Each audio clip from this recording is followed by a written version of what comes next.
Мне до сих пор вот иногда снится вот эти вот, если вы видели мемы, да, там, где там сидит психоаналитик, да, вот с планшетиком. Каждый человек несет ответственность за свою жизнь, за свои поступки, за свои слова.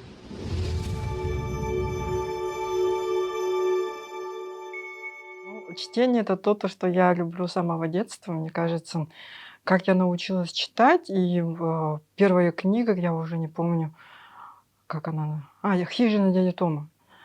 Вот, ну, вот с тех пор я читаю, просто обожаю. Моя мама, она библиотекарь, поэтому книги это все, ну, были постоянно наши спутники. У нас было всегда очень много книг, и поэтому неудивительно то, что чтение для меня стало таким вот основным моим хобби.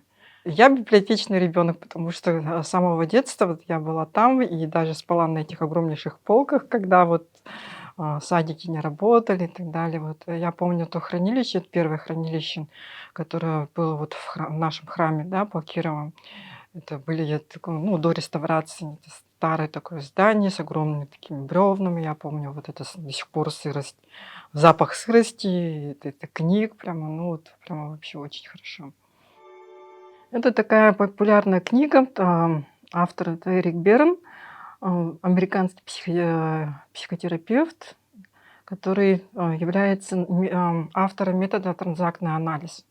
Ну, Эрик Берн, скажем так, вот, да, он имеет российские корни, он, его родители жили в России, то есть они были русскими евреями, и в начале вот прошлого века, когда началась гражданская война и революция, они эмигрировали на Запад. И потом уже там, ну, с возрастом Эрик Берн он переехал уже в Америку. И раньше же не было вот других методов, был только один психоанализ. Да? Знаете же, да, Зигмунда Фрейда?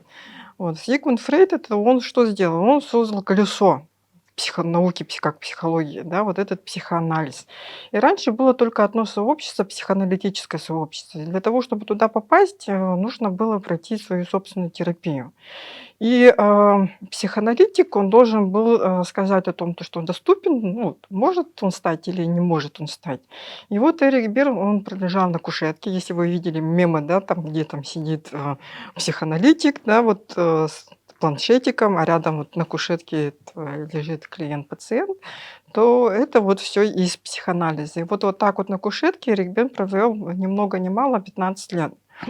И ему все говорили о том, то что он забракован и ему нет доступа в психоаналитическое сообщество.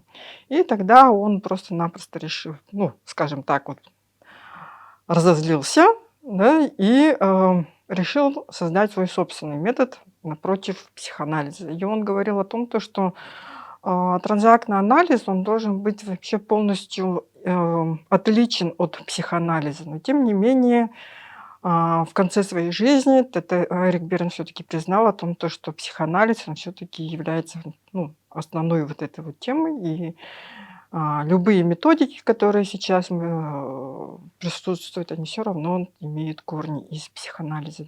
В общем, далеко оттуда не уйти.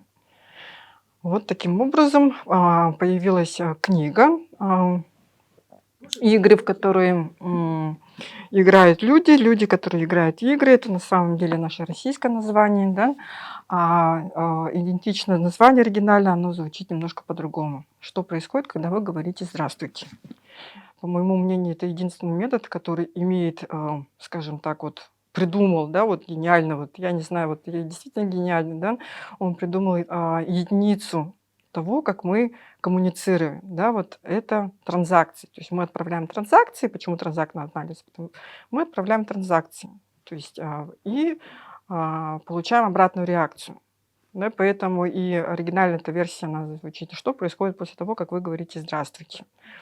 Ну, здравствуйте, здравствуйте. То есть я отправляю транзакцию, такую стимул, и получаю обратно вот эту реакцию. И также Эрик Берн, он просто тоже гениально вот это решение, да, его единица любви, поглаживание. То есть он говорил о том, то, что а, У нас у всех есть голод по любви, и вот этот голод по любви можно измерить вот этих поглаживаний. Поглаживания, они могут быть позитивные и негативные, безусловные и условные. Конечно же, у нас большой дефицит именно безусловно поглаживаний, когда мы получали такое вот признание, да, на самих: "Я тебя люблю". Да, не за что-то там, да, а просто так: "Я тобой горжусь, ты молодец". Нас часто хвалили за что-то: "Ты молодец, потому что посуду помыл", да, "Ты молодец, потому что ты пятерку получил". Это, конечно же, условное поглаживание. И когда у нас есть только условное поглаживание, то, конечно же, у нас может быть такой дефицит возникнуть, и может возникнуть такое решение, то что я должен заслуживать любовь, да, выслуживание. Естественно, такое поведение во взрослой жизни, оно значительно снижает качество жизни. Нам не хватает знаний о том, как мы устроены психологически, да, и поэтому любые книги, которые раскрывают эту тему, они, в принципе, будут полезны. Книга, допустим, да, про эмоциональный интеллект, да, она тоже полезна. Есть такая небольшая брошюра, как вот гормоны и химия мозга. То есть она очень хорошо объясняет, как работают наши нейромедиаторы и в чем оно, какое значение они имеют, влияние на наше настроение, поведение. Вот, ну, в принципе, про мышление, поведение любые книги, они подойдут.